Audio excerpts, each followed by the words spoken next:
1857 भारतीय इतिहास का वो साल जब उत्तर भारत में ब्रिटिश शासन की नींव जैसे हिल सी गई। ये सिर्फ कोई बगावत नहीं थी, ये एक ऐसी उथल पुथल थी जिसने इस पूरे उपमहाद्वीप का भविष्य हमेशा हमेशा के लिए बदल दिया। तो चलिए इस ऐतिहासिक विद्रोह की कहानी को परत दर परत समझते हैं। और देखिए, ये कोई छोटी मोटी झड़प बिल्कुल नहीं थी। ये तो एक जबरदस्त संघर्ष था जिसमें भयंकर हिंसा और चारों तरफ अफरा तफरी का माहौल था। सिपाहियों ने और आम लोगों ने सबने मिलकर उस सत्ता को चुनौती दी जिसे तब तक कोई हरा ही नहीं सकता था। ये बात कितनी गंभीर थी, इसका अंदाजा इसी से लगाइए। एक ब्रिटिश अफसर ने खुद माना कि उनका शासन ताश के किले की तरह बिखर गया। तो सवाल उठता है कि भाई आखिर ऐसा हुआ कैसे? इतना शक्तिशाली साम्राज्य इतनी तेजी से कैसे ढह सकता था? तो चलिए कहानी की शुरुआत से शुरू करते हैं। देखते हैं कि ये चिंगारी लगी कहाँ से। पहला हिस्सा, मेरठ में एक चिंगारी यानी विद्रोह का वो तात्कालिक कारण। देखिए, कहानी शुरू हुई जनवरी 1857 में एक अफवाह से। धीरे धीरे बात बढ़ती गई और मई आते आते तो तनाव एकदम चरम पर पहुंच गया। सिपाहियों ने साफ साफ कह दिया कि वो नए कारतूसों को हाथ भी नहीं लगाएंगे। और फिर आई वो तारीख 10 मई, जब मेरठ में विद्रोह की ज्वाला भड़क उठी। अब ये सारा बखेड़ा था किस बात पर? वो थी ये नई एनफील्ड राइफल।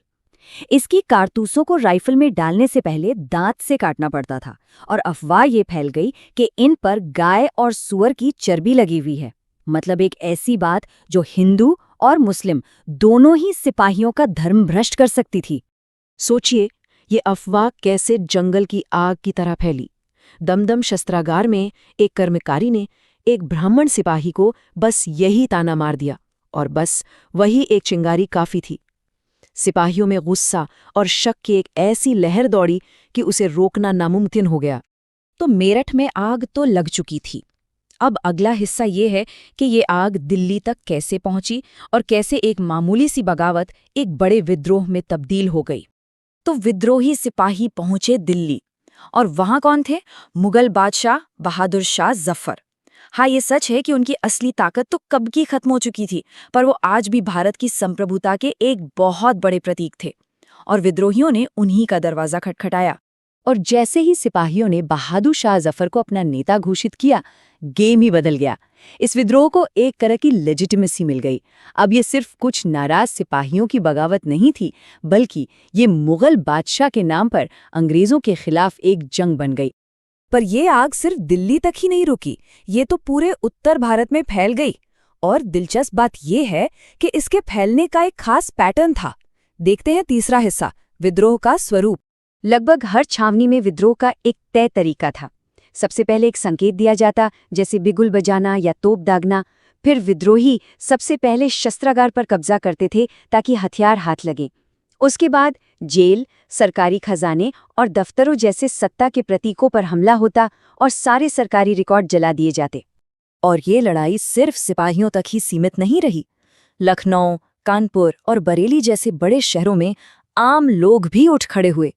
उनका गुस्सा सिर्फ अंग्रेजों पर नहीं था, बल्कि उन साहूकारों और अमीर लोगों पर भी था जिन्हें वे अंग्रेजों का साथी मानते थे। तो अब सवाल ये है कि इस पूरे विद्रोह को लीड कौन कर रहा था? यहाँ भी तस्वीर काफी दिलचस्प है। तो पेश है चौथा हिस्सा, विद्रोह के नेता। कई जगहों पर पुराने और पारंपरिक नेताओं ने ही कमान संभाली।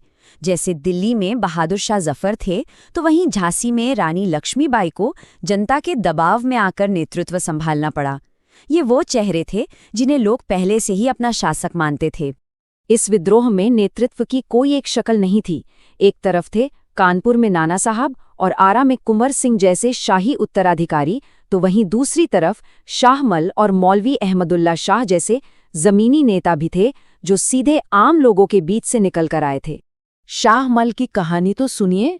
उन्होंने उत्तर प्रदेश के बड़ौत में गांव वालों को इकट्ठा किया, सरकारी इमारतों पर हमला किया और तो और झगड़े सुलझाने के लिए अपना खुद का न्याय भवन तक बना लिया।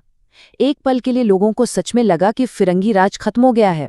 अच्छा, एक और बात, अफवाहें और प्लानिंग, इसने भी आग में घी का काम किया था।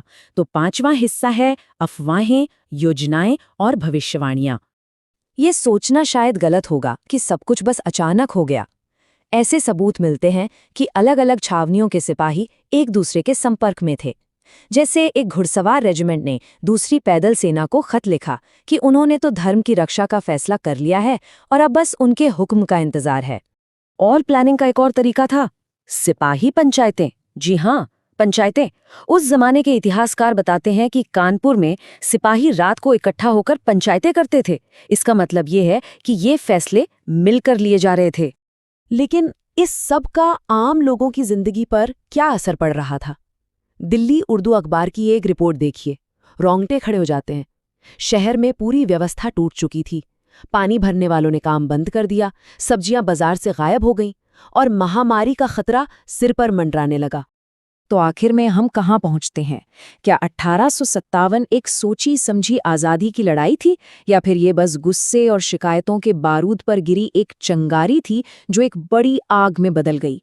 शायद सच्चाई ये है कि ये कोई पूरी तरह सोची समझी योजना नहीं थी, लेकिन इसके पीछे एक साझा मकसद जरूर था, और वो था फिरंगी राज का अंत।